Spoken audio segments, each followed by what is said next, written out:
Primero de Crónicas, capítulo 28, verso 8. Dice así. ¿Están ahí? Todavía oigo algunas Biblias que fojean. Ya están. Dice así, capítulo 28, verso 8. Ahora, pues, ante los ojos de todo Israel, congregación de Jehová, y en oído de nuestro Dios, guardad e inquirid de todos los preceptos de Jehová vuestro Dios. ¿Para qué, hermanos? Para que poseáis la buena tierra. Diga conmigo, para que poseáis la buena tierra y la dejéis en herencia a vuestros hijos después de vosotros perpetuamente. Pueden sentarse, hermanos. Dios hablando a su pueblo, y hay una palabra que me llama la atención, y en esa es la que queremos meditar en esta oportunidad. Esas últimas palabras que dicen: para que poseas la buena tierra. Esta palabra es para padres, ¿sí o no? Porque vea lo que sigue: y la dejéis en herencia a vuestros hijos. Es para padres, ¿sí o no? ¿Y cuántos padres y madres sabemos aquí hoy? Aquí hay mamás que son papá y mamá, y también hay papás. Para que poseas la buena tierra y la dejéis en herencia a vuestros hijos después de vosotros perpetuamente. Diga conmigo, la mejor herencia. La mejor herencia que nosotros le podemos dejar a nuestros hijos realmente no son cosas materiales, tampoco son logros académicos, que son buenos. ¿A quién no le cae mal que le dejen alguna tierra? Yo recuerdo que mi padre nos hizo pescadores a todos, y mi padre, hijo de hacendado con buenas tierras. Las parcelas más grandes en Nueva Concepción, en Guatemala, tenía mi abuelo. Pero mi padre siempre nos crió con mucha necesidad. Yo recuerdo que cuando mi abuela y mis abuelos nos visitaban, llegaban en carros del año, y llegaban con bultos, sacos llenos de maíz, de plátano y de muchas frutas. Y cuando mi padre iba, venía cargando todo eso. Había en abundancia, y nosotros, cuando ellos no estaban, pasábamos mucha necesidad. Pero era porque mi padre así quería estar. Pero hay cosas que cuando mis abuelos murieron, le dejaron a mi padre, le dejaron herencia, le dejaron dinero, y el dinero se acabó rápido. Y yo estoy bien seguro que el día que mi padre se muera, no me va a dejar nada. Porque la casa que mi padre tenía, mi padre la vendió. A una misma de mis hermanas le dijo mi hermana: papá, mire, mi mamá ya no está, los muchachos ya se fueron, la casa es muy grande para usted, viva usted en la casa, se la compro. Le doy el dinero mientras usted está vivo, gásteselo, cómaselo, haga lo que usted quiera con el dinero.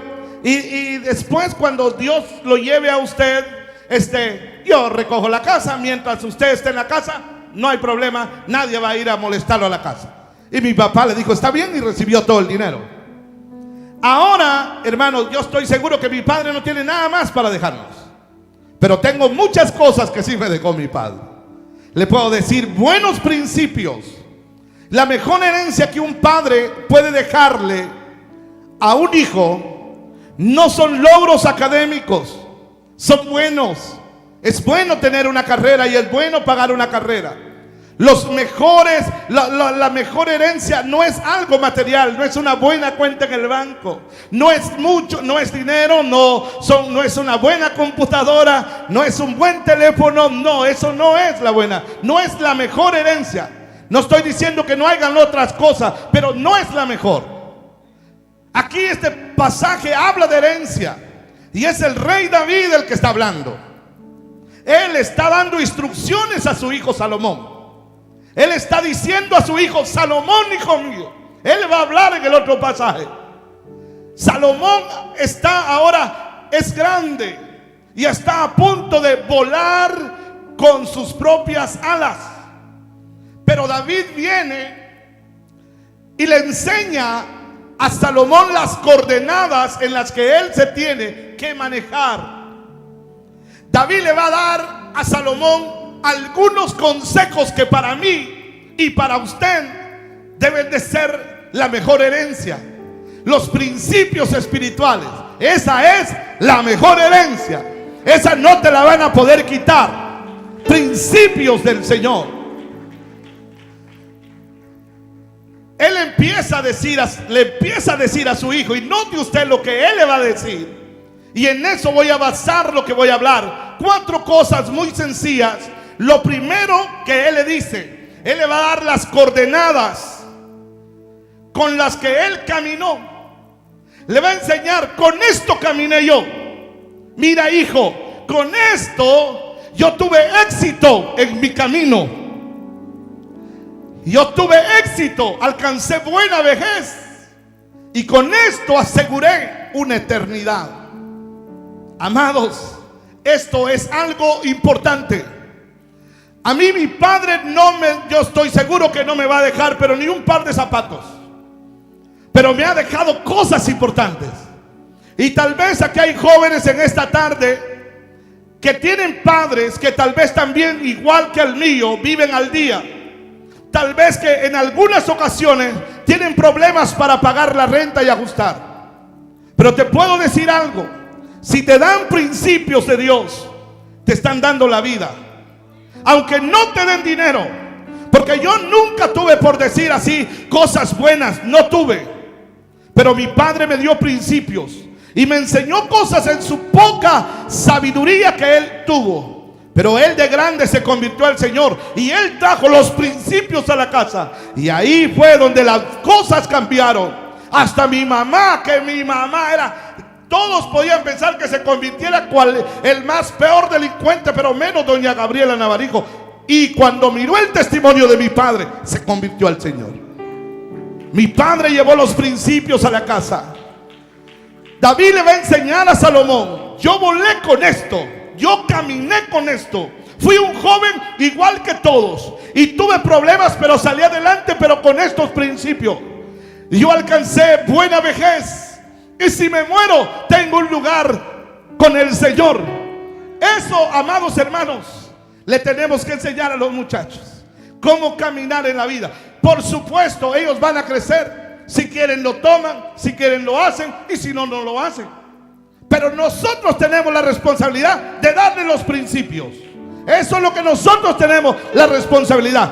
Ellos van a ser responsables si lo toman o no lo toman. Entonces yo les voy a enseñar lo que David le enseñó a Salomón, porque para mí esto es muy importante. Y están en el verso 9, si usted viene conmigo, ahí adelantito. El siguiente verso, note usted cómo termina. El verso 8 dice: para que poseas la buena tierra y la dejéis de herencia a vuestros hijos después de vosotros perpetuamente. Ahora note el verso 9, ¿cómo dice? Y tú, Salomón, mire lo que le dice David. Y tú, Salomón, hijo mío, ¿qué le dice? Reconoce al Dios de tu padre. Note qué impresionante palabra. Reconoce al Dios de tu padre. Oh, y aquí hay una gran responsabilidad. Porque en los tiempos de David, amados, no se distraigan, traten de no caminar mucho. En los tiempos de David, igual que hoy, hay muchos dioses. En los tiempos de David habían muchos disque dioses. Igual que hoy, muchos dioses. Pero hay que ver que Dios es el que presentamos a nuestros hijos. Porque David dice, oye, hijo mío, Salomón. ¿Qué más dice? Y tú, Salomón, hijo mío, reconoce al Dios de tu padre. ¿A qué Dios, de qué Dios estaba hablando aquí David, hermanos? David estaba hablando del Dios que hizo ¿qué? Los cielos y la tierra. ¿De qué Dios estaba hablando aquí David? David estaba hablando de aquel que un día dijo: hagamos al hombre a nuestra imagen y semejanza. ¿De qué Dios estaba hablando David? David estaba hablando de ese Dios que es el que paga la luz para esta gran casa que nosotros le llamamos mundo. Es ese Dios el que manda la lluvia para buenos y para malos, para justos e injustos. Es ese Dios que hace que el día venga y que la noche entre. Ese era el Dios de David. Ese Dios, hermanos amados, David le estaba diciendo a su hijo: mira, tú podrás tener lo que sea, pero sabes una cosa, este Dios, mi Dios, es el que ningún otro poderoso de la tierra, ningún hombre puede decir: mañana no va a llover. Ningún narcotraficante, ningún disque poderoso, famoso, no puede decir: mañana no va a salir el sol. Solamente a ese Dios que le servía a David y que le servimos nosotros también. Ningún disque poderoso de la tierra puede decir: yo no me voy a morir. Porque son leyes establecidas, leyes inexorables de ese Dios que David le dice a Salomón: y tú, Salomón, hijo mío, sírvele al Dios de tu padre. Para David, ¿quién era este Dios? Para David, este Dios era el que no ve la apariencia de los hombres. Para David, este Dios era el Dios que mira el corazón de los seres humanos. Para David, este Dios, uno no lo envuelve, uno no lo engaña. Para David, este Dios es el Dios verdadero. Para David, este Dios es el que levanta del polvo al pobre, hermanos amados. Es el que escoge lo vil y lo menospreciado del mundo. Para él, ese era ese Dios. El Dios de David, para David, Dios era el Dios que no defrauda a aquellos que confían en él. Era el Dios que te defiende. Eso es lo que David le está diciendo a Salomón. Y eso es lo que te decimos hoy. Ese consejo que un día David le dio a Salomón, te lo damos en el nombre de Jesús. A ti y a todos los jóvenes que están aquí. Al Dios de David. Como dice: y tú, Salomón, hijo mío, reconoce al Dios de tu padre. La pregunta es en esta hora: ¿qué Dios le está presentando usted a su hijo? Porque mi bisabuelo Rafael me había presentado a mí a su Dios.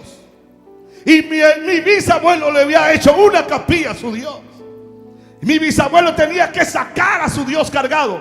Mi bisabuelo cargaba a su Dios. Un día, entre borracho, se le cayó su Dios y se le quebró su Dios. Su Dios nunca lo hizo cambiar. Él murió borracho. Ese Dios de mi bisabuelo nunca hizo cambiar a mi madre su mal carácter.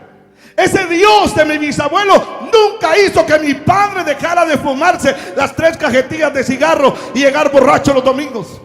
No lo hizo ese Dios. ¿Sabe quién lo hizo? Lo hizo el que hizo los cielos y la tierra. El Dios Jehová de los ejércitos. El que nos mandó a Jesucristo. Él lo hizo. Yo recuerdo que mi padre estaba enfermo, como de aquí al otro lado de la calle, y el evangelista estaba predicando y decía: hay alguno que esté enfermo, que me escuche, ponga la mano donde le duele, vamos a orar, el Dios Jehová le sana. Y mi papá estaba muriéndose, metido en la cama, muriendo bien enfermo, y ahí lo sanó el Señor. Y mi padre dejó la cama y se vino corriendo para el altar. Entró a la iglesia donde había vivido más de 20 años enfrente. Nunca había entrado, pero ese día entró mi padre corriendo a decir que Dios le había sanado, y aceptó a Cristo y llevó a Dios a nuestra casa y nos empezó a hablar de Dios y nos empezó a decir: confíen en este Dios.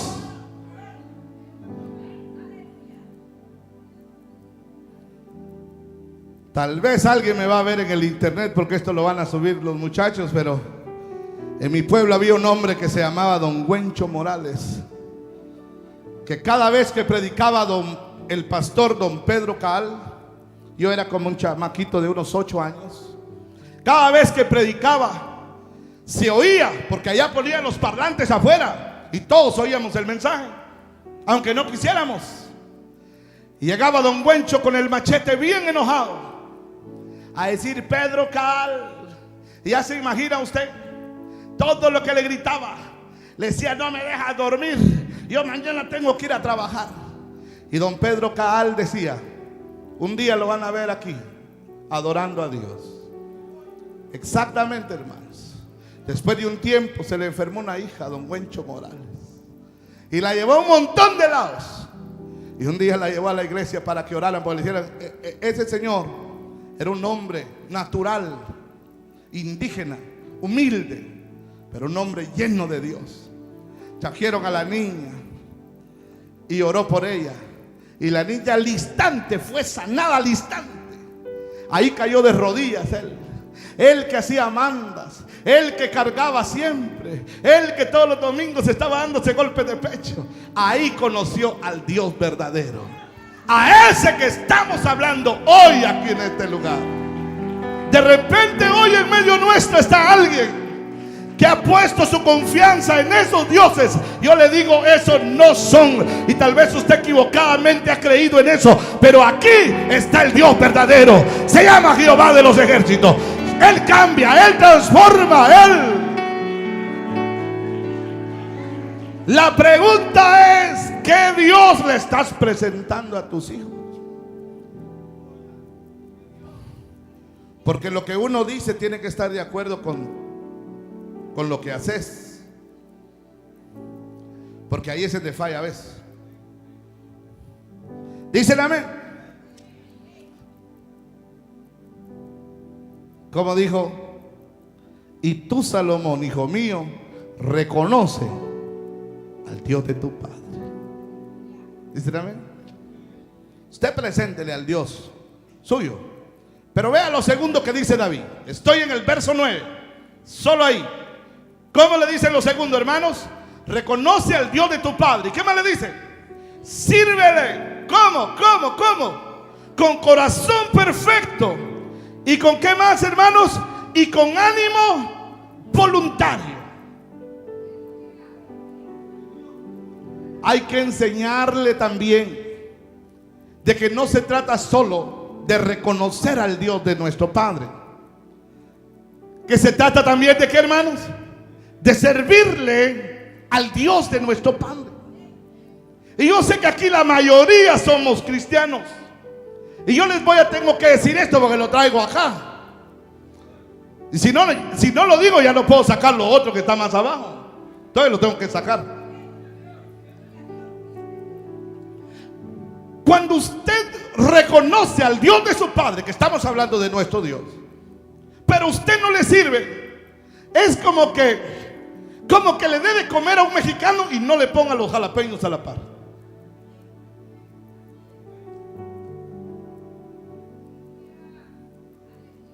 Lo que quiero decir, amados, es esto: es de que el dulce, la gracia, la bendición de hallarle sentido a la vida espiritual es solo sirviendo a Dios. Si usted solo se congrega, viene, se congrega, viene, se congrega, tenga cuidado, porque muy pronto ya no va a llegar y va a decir: a mí no me funcionó la vida cristiana. No le funcionó porque no aprendió que el sentido de la vida cristiana es servirle a Dios.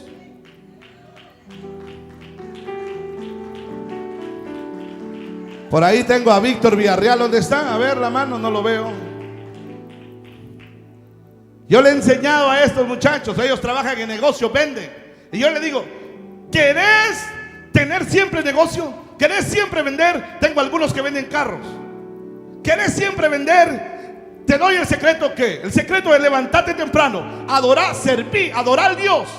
Primero adorarlo a Él, pero siempre mantenerte haciendo algo en la obra de Dios. Porque no me vayan a confundir relación con Dios con servicio a Dios. No me confundan eso. Porque hay algunos que confunden eso. Algunos que creen que por venir a hacer cosas todo está bien. No, otra cosa es mi relación.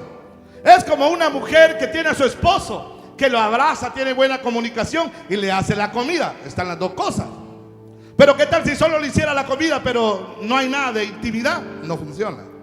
¿Verdad que no funciona? Igual es con el Señor. Aparte nuestra vida íntima y aparte servirle. Pero les quiero decir, amados, aparte de su vida íntima con Dios, mire, cuando nosotros le servimos al Señor, le hallamos sentido a la vida espiritual. Si hay alguno aquí en medio nuestro que no le haya, mire, busque a ver qué hace. Pastor, pero es que a mí no me ponen a hacer nada. Mire, usted no busque que lo pongan. Póngase.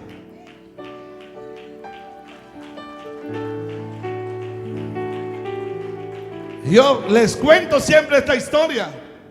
Cuando fuimos con Carlos, recuerda cuando fuimos a Lincoln High con Carlos, llegamos allá y lo que primero que miré fue un monte. Y verdad que sí. Y el monte estaba grandísimo. Lo limpiamos y le dije al pastor: mientras usted me permita estar aquí, eso nunca más se le va a volver a montar. Andaba buscando un púlpito, andaba a buscar servir a Dios en lo que yo podía hacer. Dígame, ¿qué sabe hacer? Pues hay trabajo para usted. ¿Qué dice aquí, hermanos? ¿Qué le dice? Sírvele con corazón perfecto y con ánimo, ¿qué, hermanos? ¿Sabe cuándo es que nosotros le servimos? Y le servimos con ánimo voluntario al Señor. Cuando nosotros reconocemos y entendemos lo que es redención. Cuando yo entiendo qué es redención, yo le sirvo a Él. Redimir, la palabra esa tiene el significado. Redención es comprar a un esclavo con el propósito de, después de comprarlo, dejarlo ir libre. Y lo ilustro de esta manera con la historia de Abraham Lincoln, que llegó a una subasta de esclavos y miró a una esclava jovencita como 17 años. Y todos los maliciosos llegaban, porque el que la vendía decía: es virgen, nunca ha conocido varón, es virgen. Y todos llegaban, pero no llegaban al precio. Entonces decía: vale tanto. Y ya no les gustaba y se regresaba. Pero llegó Abraham Lincoln y se le quedó viendo. Y viene y dice: yo la compro, pero vale tanto. No me importa, yo la compro. Y viene ella, ella pensaba en su malicia de que él algo malo quería hacerle, y lo escupió en la cara. Y dijo: no importa, aunque sea rebelde, yo la compro. Y la compró. Pagó todo. Luego la llevó a un notario y allí hicieron la papelería. Y escribió la papelería y se la da en la mano. Y le dice a ella: ¿qué es esto? Le dice él: es tu acta de libertad. Eres libre, te compré para liberarte. Y dice ella: yo tan malagradecida, escupiéndole la cara, pensando que usted quería hacer algo conmigo, y por eso yo le escupía la cara. Pero ahora que veo lo que usted ha hecho, mire, le voy a servir toda la vida. Nunca me voy a ir de su lado, siempre estaré a la par suya.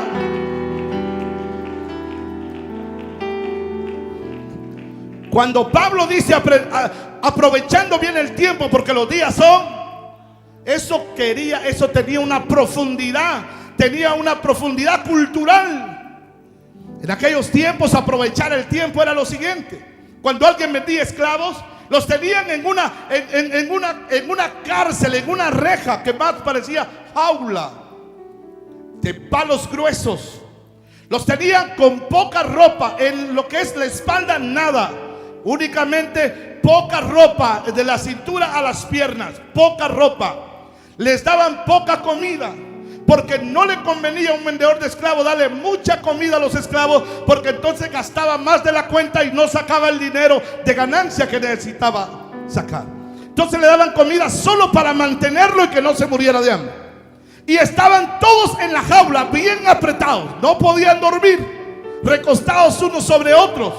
Entonces cuando llegaban las personas a comprar esclavos y los ponían ahí de exhibición con una cadena en el cuello, entonces todos los esclavos, aunque habían estado desvelados, aunque habían estado enfermos con frío, ponían su mejor cara.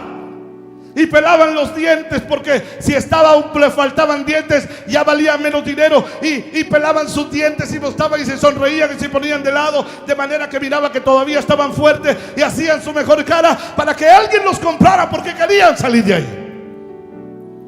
Entonces de repente venía alguien y compraba a uno, lo llevaba y se iba feliz, porque sabía que el que lo había comprado le iba a dar un lugar donde vivir, le iba a dar ropa para vestir, iba a haber comida hasta que él ya no quisiera, iba a tener un techo, iba a tener todo. Entonces el jefe que lo compraba le decía: mañana quiero que te levantes a las 5 de la mañana y quiero que me vayas a pastorear el ganado. Luego quiero que vayas a arar terrenos que tengo por ahí, pero quiero que te vayas a las 5 de la mañana. Ese hombre se levantaba a las 3, 2 de la mañana, se iba antes. Y iba no solamente a hacer lo que lo había mandado, iba hacía lo que lo había mandado y muchas cosas más. Cuando el amo se levantaba decía: tú has aprovechado bien el tiempo. Cuando Pablo dice aprovechando bien el tiempo, Pablo está hablando de un tiempo determinado. Pablo está hablando desde el día que aceptamos a Cristo y hasta el día que muramos o que nos vayamos en el rapto. Pablo está diciendo: acuérdense que eran esclavos, de que nadie los compraba. Acuérdense que estaban enjaulados y Cristo los sacó y los compró. Y los compró para aprovechar el tiempo, para que desde el día que aceptaste le sirva hasta el día que Cristo te llame y te muera o te lleve en el rapto. Hasta ese día sírvele, aprovechando el tiempo, con ánimo voluntario. Porque este Dios que David estaba hablando es un Dios que no le gusta que la gente le sirva a la fuerza. No le gusta que le sirvan por manipulación. Tampoco le gusta que le sirvan para alimentar una necesidad emocional. Este Dios le gusta que le sirvan de corazón. Este Dios mira todo. No busca los mejores, no busca los más preparados, no los busca. Busca los más dispuestos. No busca los preparados. Yo conozco gente parqueada con títulos de teólogos que han graduado y están parqueados en el mundo, perdidos porque pensaron que era ir y prepararse y ahora ya puedo. Está mal. Acabo de estar con mi médico y me dijo mi médico: ¿cuántos años hay que estudiar para ser pastor? Le dije: ni uno. ¿Cómo ni uno, doctor? Ni uno. Un pastor no se hace por estudiar, porque si hiciera por estudiar, agarremos un ladrón, mandémosle a estudiar y luego que se haga pastor. No es el estudio el que lo hace el llamado de Dios. El estudio no lo va a sostener en el momento de la prueba, no lo aguanta, no lo sostiene.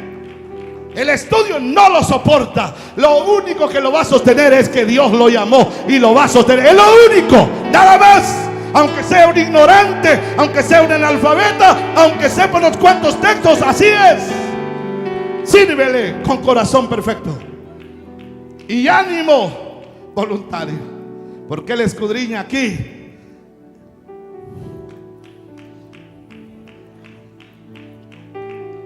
¿Serán buenos los consejos que le está dando David? ¿Serán buenos estos consejos? Reconoce al Dios de tu padre, pero no solo lo reconozca, porque si no solo vas a tener religión. Sírvele. Hechos capítulo 13 dice: y ministrando estos al Señor, dijo el Espíritu Santo: apártenme a Bernabé y a Saulo para la obra que los he llamado. Y después oraron, les pusieron mano y los enviaron. Pero ¿qué estaban haciendo antes que los enviaron? Ministrando estos al Señor. ¿Qué quiere decir? De que antes de que yo haga algo para el Señor, yo tengo que hacer algo al Señor. Ministrarlo a Él primero y después ministrar para Él. Reconoce al Dios de tu padre, sírvele. Y lo tercero, y con esto voy a terminar. Mire lo último que va a decir aquí. Le dijo David a su hijo. ¿Qué dice el resto, hermanos? ¿Qué dice el resto? Es una advertencia. El resto del verso 9. ¿Qué es la advertencia? ¿Qué le dice? Voy de nuevo. Y tú, Salomón, hijo mío, reconoce al Dios de tu padre. Ya vimos eso. ¿Y qué más dice? Sírvele con corazón perfecto y con ánimo voluntario, Porque Jehová escudriña los corazones de todo y entiende todo intento de los pensamientos. Si tú, ahora aquí, esto es lo último. ¿Qué le dice? Mire la advertencia que le da. ¿Qué le dice? Si tú le buscares, lo hallarás. Mas si lo dejares, Él te desechará para siempre. Mire la advertencia. Si tú lo buscares, lo hallarás. Mas si lo dejares, Él te desechará para siempre. Hay que enseñarle a nuestros hijos que a Dios solo se le puede buscar. Se le ha buscado y se le busca y se le puede hallar mientras uno está vivo. Porque los otros disque dioses enseñan de que después de muerto también, pero no es así. La palabra dice: buscad a Jehová mientras puede ser hallado. ¿Cuándo Él puede ser hallado? Solo cuando uno vive. Una vez te moriste, Dios no hace negocios con nadie. Uno puede arrepentirse mientras uno está vivo. Una vez uno muere, no hay más. Dios no hace negocios con las almas después de muerto. Es solo cuando uno vive. Buscad a Jehová mientras está vivo. Si tú lo buscares, lo hallarás. Mas si lo dejares, Él también te desechará para sí. Entonces tenemos que enseñar a nuestros hijos, y ellos tendrán que tomar la decisión. Lo dijo Josué, ¿recuerdan? Y si mal os parece servir a Jehová, escojan hoy. Escojan. ¿Cómo dijo? Escojan hoy. ¿A quién quieren servir? Si a los dioses a que sirvieron sus padres al otro lado del río. Pero diga yo, porque a veces citamos el texto mal, decimos mi casa yo, pero no dice así, dice yo y mi casa. Él está al frente. No dice mi casa, no, dice yo y mi casa. Él es el ejemplo. Serviremos a Jehová. Ya está grande de edad, está cerrando el libro. Él estaba viendo la generación que venía. Ya estaba viejo. Y él ya estaba viendo cómo la nación se estaba depravando y torciéndose. Cuando él muere y usted llega a Jueces capítulo 2, que es continuación, en el verso 6 dice que cada uno se fue a su heredad. Y como Josué había muerto, cada uno se fue a sembrar su tierra. Los ancianos que estuvieron con Josué también murieron. Y los padres no enseñaron los principios espirituales. Y dice el verso 10 de Jueces capítulo 2, verso 10: y se levantó una generación que no conocía a Jehová, ni la obra que Jehová había hecho por Israel. ¿A dónde se habían ido? Se habían ido cada uno a su heredad. Tuvieron tierra para dejarle. Esa para ellos era su mejor herencia. Pero para mí y para usted, la mejor herencia es decir, como dijo David: y tú, hijo mío, reconoce al Dios de tu padre. Sírvele voluntariamente, con un corazón íntegro. Búscalo. Si lo buscas, lo vas a hallar. Pero si lo desechas, hay perdición. Él también te va a desechar. Pónganse de pie esta hora.